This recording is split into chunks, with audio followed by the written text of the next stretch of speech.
সুস্থ রাখুক। ওনারই অষ্টামের উসিলা আমাদের তো কিছুটা উপকার হচ্ছে, সেই উপকারের উসিলা আল্লাহ ওনাকে সুস্থ এবং শরীর সালামতে রাখুক।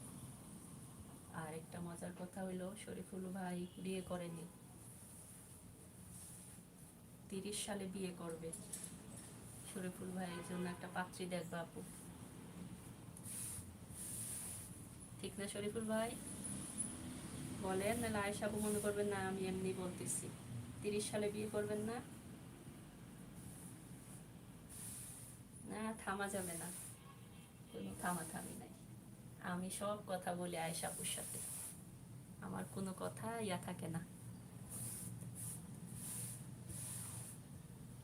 একসাথে কাটবো তিনটা, একজনেরই 3টা প্লাজো, সেই জন্য আমি একসাথে 3টা রেডি করে নিচ্ছি।